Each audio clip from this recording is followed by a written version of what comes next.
Alrighty, welcome to Trailmakers, and today I'm finally unveiling one of my oldest oceanic builds, and I actually have the high seas map now. I'm pretty sure I mentioned that in a different episode.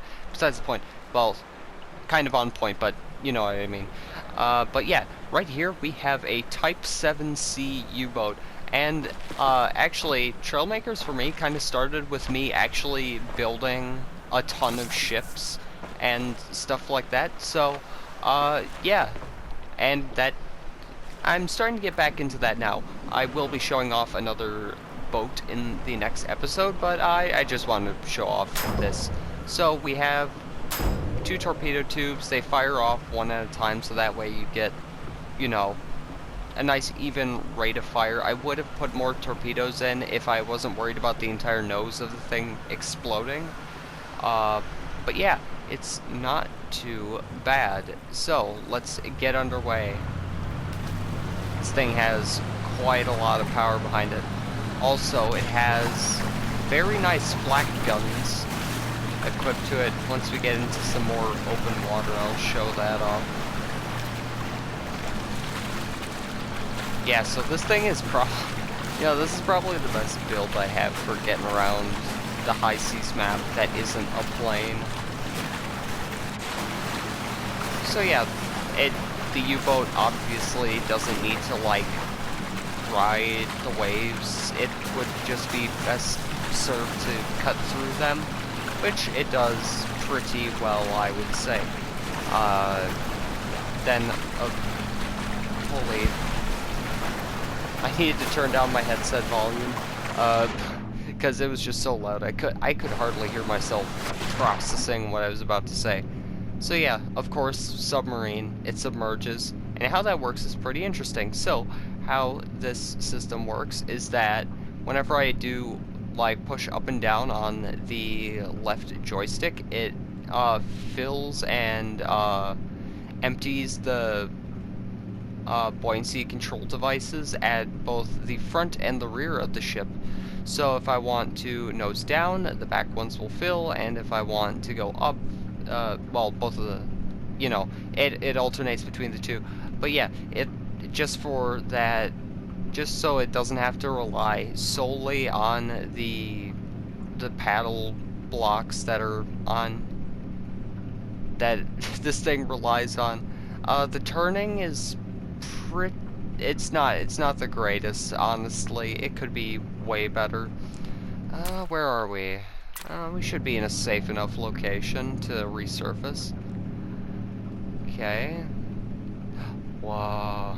This map is honestly really slept on. Like, not to mention, this map has, like, the most unique feature that has only ever been put in one map so far, and that is wind.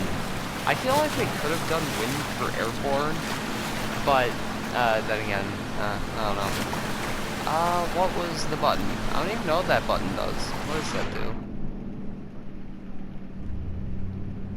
Oh, that's, maybe an auto forwards thing? I guess. So yeah, we have a camera, so you can sit right at the flak guns. I'm pretty sure these would have been dual 37mm cannons. Maybe they were dual 20s, but I don't know. I just assumed they were dual 37s because that's pretty common on most German ships. Sadly, I don't have an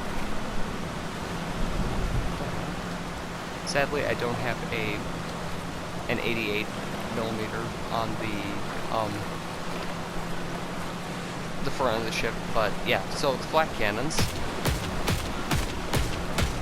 we get a nice rapid rate of fire, and that's honestly probably the saving grace of this ship.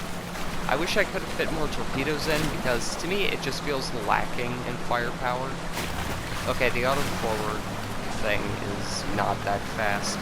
So yeah, on the airborne map, this goes pretty dang fast on the water line, but actually I don't think I showed its underwater capability. Yeah, it goes decently fast underwater. 44 kilometers per hour. I do plan on building a lot more ships. I plan on building maybe 1 or 2 German destroyers, maybe, and uh, and the largest I'll go for a ship is probably a light cruiser, because I don't want to get into like too crazy of builds, really. I just don't want another, you know, Star Destroyer level project sitting around collecting dust.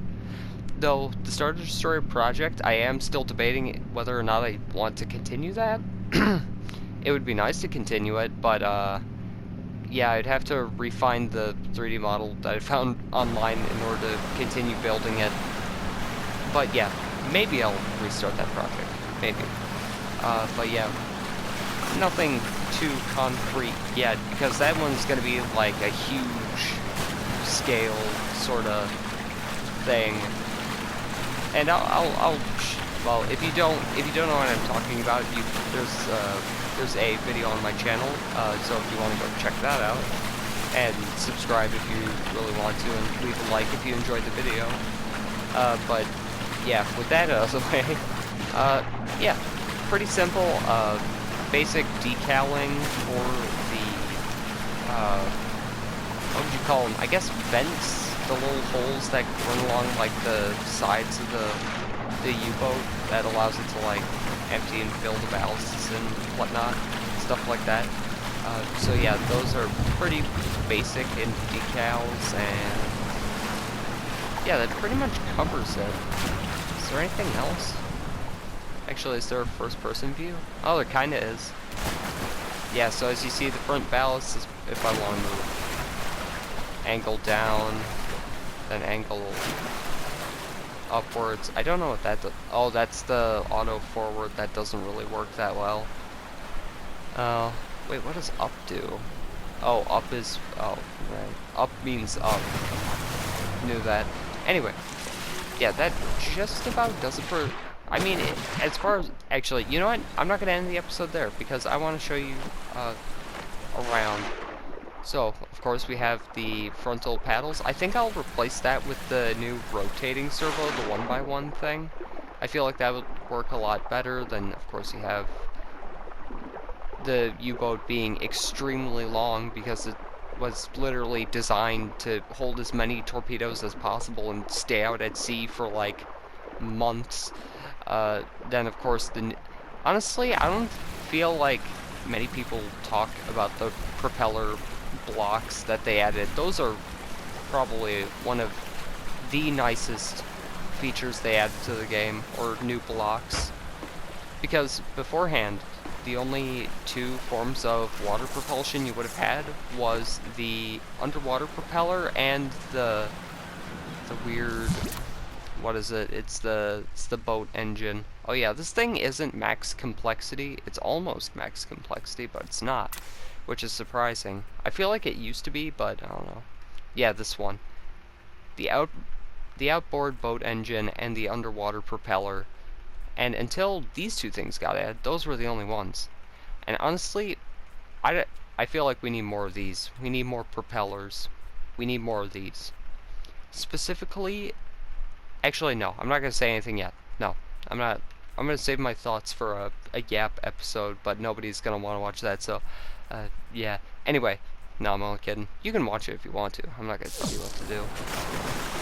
So, anyway, yeah, that just about does it for this episode, and I will see you in the next one, where I'll be showing off a sub chaser.